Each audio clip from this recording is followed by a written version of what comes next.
નમસ્કાર દર્શક મિત્રો, હું છું અરવિંદ સ્વામી અને આપ જોઈ રહ્યા છો કાન ખોલ કે સ્વામી ન્યૂઝ ચેનલ।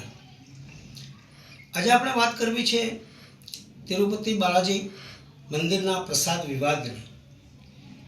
છેલ્લા 4-5 દિવસથી તિરુપતિ મંદિર તરફથી જે પ્રસાદ વિતરણ કરવામાં આવે છે એમાં કંઈક ભેળસેળ છે એવી એક ચર્ચા નહીં પરંતુ સત્તાવાર ફરિયાદ પણ આ અંગે નોંધવામાં આવી છે। સાહેબ, આમ તો પ્રસાદનો ક્યારેય વિવાદ ન હોવો જોઈએ।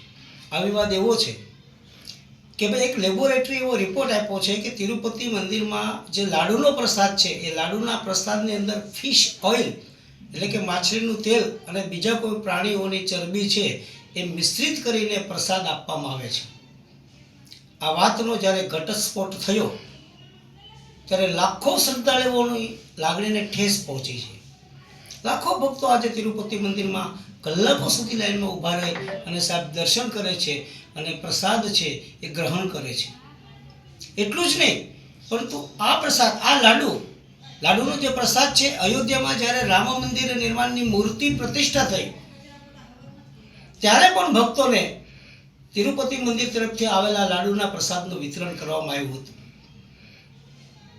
સવાલ એ છે સાહેબ કે પ્રસાદ એ કોઈ ખાદ્ય ચીજ નથી।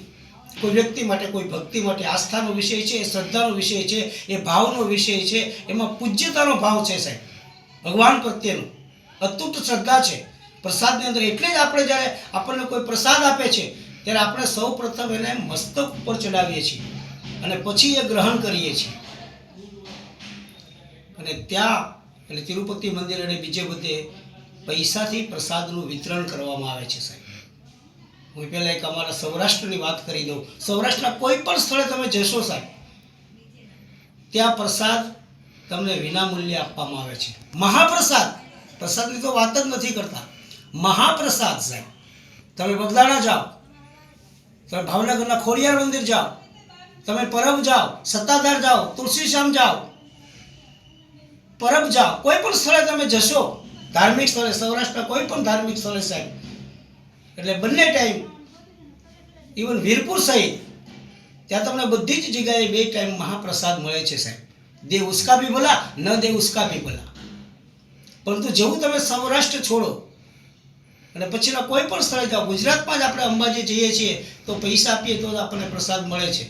અંબાજીના પ્રસાદનો પણ બહુ મોટો વિવાદ ઊભો થયો હતો કે ત્યાં મોહનથાળ વર્ષોથી આપવામાં આવે છે। વર્ષોથી જ્યારે મંદિરની શરૂઆત થઈ ત્યારથી એ મોહનથાળ એકાએક બંધ કરી અને ચીક્કીના પ્રસાદનું વિતરણ શરૂ કર્યું હતું અને ભાવિક ભક્તોનો ખૂબ વિરોધ કર્યો અને પછી એ પાછું બંધ કરવામાં આવ્યું। આપણે વાત કરવી છે તિરુપતિ મંદિરની અંદર જે લાડુનો પ્રસાદ વહેંચવામાં આવે છે એમાં ફિશ ઓઇલ મિશ્રણ કરવામાં આવ્યું છે અને કોઈ પ્રાણીની ચરબી વાપરવામાં આવી છે એવો એક લેબોરેટરીનો અહેવાલ આંધ્રપ્રદેશની સરકાર પાસે છે અને એના પર એક ફરિયાદ પણ નોંધવામાં આવી છે।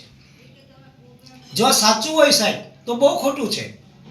તમે લાખો કરોડો લોકોની શ્રદ્ધા જે આ જોડાયેલી છે, જે એમની આસ્થા જોડાયેલી છે, ત્યાં તમે ભેળસેળ કેવી રીતે કરી શકો? કોઈ ધર્મની લાગણી દુભાય, કોઈની માન્યતાઓ તૂટે સાહેબ, એવું કામ જો કોઈએ કર્યું હોય તો એને સજા પણ આકરી મળવી જોઈએ, એમાં બે મત નથી। બહુ ખોટું કામ થયું છે જો આ થયું હોય તો। આની અત્યારે તપાસ ચાલી રહી છે।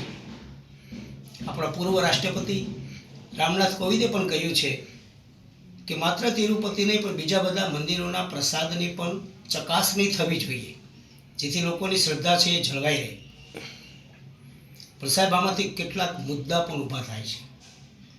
પહેલો મુદ્દો એ છે કે 2 જુલાઈએ લેબોરેટરીનો રિપોર્ટ આવ્યો કે આમાં આ પ્રકારની ભેળસેળ છે, એ પછી એની કમ્પ્લેન તો હમણાં નોંધવામાં આવી।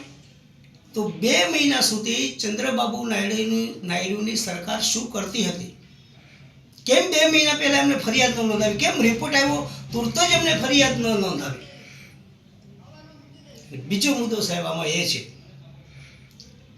કે તમે લાખો શ્રદ્ધાળુઓની લાગણી જ્યાં જોડાયેલી છે, આસ્થા લોકોની જોડાયેલી છે, એ રિપોર્ટ, એ લેબોરેટરીનો રિપોર્ટ તમે ગુજરાતની લેબોરેટરીમાં કરાવ્યો છે, કાંઈ વાંધો નહીં, તમને વિશ્વાસ હશે કે ગુજરાતની લેબોરેટરી સારો રિપોર્ટ આપશે. પણ સાહેબ, કરોડો લોકોની આસ્થા જેની સાથે જોડાયેલી છે, લાખો શ્રદ્ધાળુઓ વર્ષોથી જેમને માનતા આવ્યા છે, એ એવા પવિત્ર સ્થળ વિશે જ્યારે કાંઈ તમને એવું લાગે કે આમાં કંઈક શંકા છે, તો સાહેબ તમે બીજી 2 લેબોરેટરીમાં રિપોર્ટ શા માટે ન કરાવ્યો? તમારા આંધ્રપ્રદેશમાં અમેરિકાના પ્રધાનમંત્રીને તમે પ્રમુખને ત્યાં તમે લઈ ગયા હતા સાહેબ. એવું ટેકનોલોજીની દ્રષ્ટિએ વિકસિત રાજ્ય છે તમારા આંધ્રપ્રદેશમાં. અને તિરુપતિ પાલા હનુમાન મંદિર છે, ત્યાં સાહેબ એક લેબોરેટરી છે, બીજી NDDBની લેબોરેટરી છે, નેશનલ ડેરી ડેવલપમેન્ટ બોર્ડ. ઉત્તમ લેબોરેટરી છે સાહેબ. અમારા ગુજરાત કરતાં ત્યાં સારી લેબોરેટરી છે એમ બધા કહે છે. તો તમે ત્યાં રિપોર્ટ કેમ ન કરાવ્યો? આ રિપોર્ટ તમે 3 લેબોરેટરીમાં કેમ ન કરાવ્યો?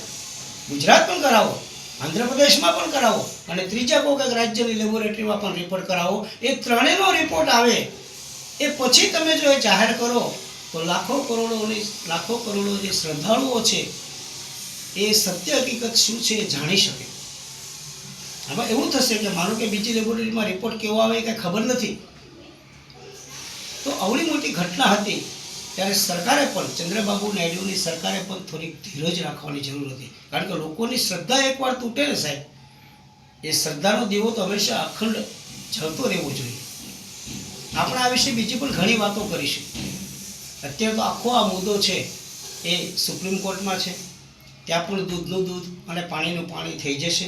આપણે એવી આશા રાખીએ કે લોકોની શ્રદ્ધાને બિલકુલ ઠેસ ન પહોંચે એવો કે નિર્ણય આવે, એ પ્રકારની એક તપાસ થાય, અને જો એમાં ગુનેગાર હોય ત્યારે કડકમાં કડક સજા પણ થાય, અને કોઈ ગુનેગાર ન હોય, કોઈ માત્ર જો અફવા ફેલાવી હોય અથવા તો કરવા ખાતર કરી હોય તો એની સામે પણ પગલાં લેવા જોઈએ એવી લાખો ભક્તોની લાગણી અને માગણી છે. અસ્તુ.